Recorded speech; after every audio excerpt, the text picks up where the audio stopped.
Bienvenue dans cette nouvelle émission de Léger du Savoir à la découverte de la mythologie nordique. Reprenons notre histoire avec cette troisième partie consacrée à Thor, le pouvoir de Mjolnir. Après avoir été reconnu coupable d'agression sur Sif, la compagne de Thor, Loki se rend à Svartalfheim afin de demander de l'aide au fils d'Ivaldi pour réparer ses erreurs. Installez-vous confortablement, branchez des écouteurs ou un casque, fermez les yeux et appréciez cette vidéo comme un véritable livre audio. Bienvenue en Terre Viking. Après s'être remis de ses blessures, Loki se rendit à Svartalfheim en utilisant le pont Bifrost ouvert par Heimdall. Il n'était pas facile de se repérer dans ce labyrinthe de galeries menant au pays des nains.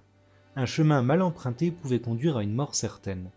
En arrivant à la ville de Nidavellir, où vivent les fils d'Ivaldi, Loki fut émerveillé par la beauté des lieux. La cité, située au bord d'un lac de magma à flanc de parois rocheuses, était couverte de maisons et de palais aux gravures qui montraient toute l'habileté des nains depuis des centaines d'années. Des cascades de lave alimentaient les grandes forges et métallurgies. Véritable place forte pour tous les artisans, l'impossible devenait possible à Nidavellir. De tous les génies qui vivaient là, les fils d'Ivaldi étaient les plus célèbres. Fils d'un géant et d'une naine d'une longue lignée de mineurs, leurs œuvres dépassaient celles des autres. Dans une imposante forteresse, les nains travaillaient de toute leur habileté. Loki, connu pour être d'une élégance implacable, ne tromperait personne en se présentant à eux dans un manteau noir et poussiéreux. Comment les convaincre qu'il était un émissaire d'Odin ? Il usa de magie et se changea en chauve-souris afin d'entrer dans la demeure et vola un moment au-dessus d'eux avant de ne trouver un argument infaillible afin de se voir remettre 3 magnifiques objets sans rien payer. Il reprit sa forme divine en touchant le sol, donnant une impression d'apparition. Les nains, surpris, s'armèrent de ce qui leur passait sous la main et encerclèrent Loki, qui leva les mains pour montrer sa soumission. « Qui êtes-vous ? Je suis Loki, fils de Lofé, et je viens au nom d'Odin, le père de tous. Je vous en prie, baissez vos armes. » À ces mots, les armes furent lentement déposées avec une certaine méfiance. Un des nains plongea une barre de métal brûlante dans l'eau. « Par ma faute, j'ai causé du chagrin à la belle Sif, fiancée de Thor, en lui coupant sa longue chevelure, ainsi qu'à son mari que j'ai offensé. J'ai aussi fait du tort à Frey en usurpant son nom et à Odin en souillant son trône. Il me faut rapporter 3 cadeaux pour apaiser la colère divine. »« Mais si je comprends bien, vous ne comptez payer aucun de ces présents ?» demanda un nain. « Je pourrais vous couvrir d'or, mais vous n'êtes pas de vulgaires commerçants, n'est-ce pas ? Je vous propose plutôt un défi. Mais je ne veux pas vous faire perdre votre temps.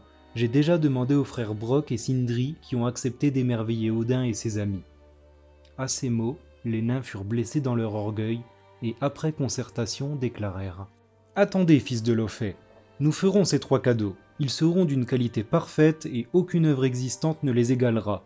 Nous ne demandons rien en retour, hormis la reconnaissance d'Odin, le père de tous, ainsi que de tous les dieux d'Asgard. » Loki était évidemment comblé par sa ruse et n'avait plus qu'à attendre que les fils d'Ivaldi lui remettent les cadeaux qui laveraient son honneur. Après plusieurs jours et plusieurs nuits, Loki revint à Asgard et était attendu à Valaskjalf, le palais d'Odin. La salle était pleine, les invités riaient et buvaient de l'hydromel tandis qu'il racontait non sans fierté son voyage au pays des nains. Une main se posa sur son épaule. C'était celle de Thor et Loki se prosterna immédiatement sous le regard d'Odin qui déclara « Loki, fils de Lofé, il est temps pour toi de te faire pardonner et de laver ton nom en demandant grâce aux personnes à qui tu as fait du tort. » À ces mots, Loki se présenta devant Sif. « Ô belle Sif, 1000 excuses pour t'avoir ainsi coupé ta longue et belle chevelure. Voici un élixir confectionné par les fils d'Ivaldi, les plus grands artisans de ce monde. Quelques gouttes déposées sur ta tête suffiront à faire renaître ta beauté. » Loki savait que si ça ne fonctionnait pas, un sort funeste pouvait l'attendre. Sif mit alors quelques gouttes sur son crâne et sous les yeux émerveillés de l'audience, une longue chevelure blonde poussa jusqu'à ses hanches.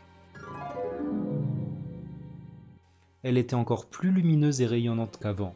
Un sourire manifeste s'affichait sur son visage et toute trace de colère avait disparu.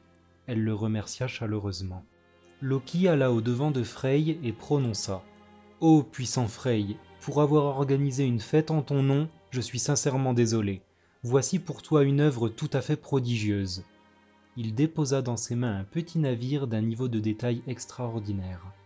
Ce minuscule bateau s'appelle Skidbladnir. Sa taille peut être multipliée par 100 afin de transporter tous les guerriers d'Asgard à la guerre. Il peut naviguer mais aussi se déplacer sur la terre. Ahurissant, s'exclama Frey, comblé par son cadeau. L'assistant s'applaudit tandis que Loki se dirigea vers Odin avec une lance bien spéciale. Ô puissant Odin, notre père à tous, pour avoir offensé ton trône et ton palais, je suis désolé. Voici Gungnir, sorti du génie des fils d'Ivaldi. Nul ennemi ne te résistera avec, car une fois lancée, elle ne rate jamais sa cible, et son équilibre est parfait. Odin se saisit du manche en bois de frêne, testa le tranchant de la lame du bout des doigts et déclara « C'est un travail hors du commun, elle est magnifique ». Et l'assistant s'applaudit de nouveau, avant que Thor ne réplique « Et mon cadeau, où est-il » Ce à quoi répondit Loki « N'est-il pas plus beau cadeau que de contempler la beauté de ta bien-aimée ?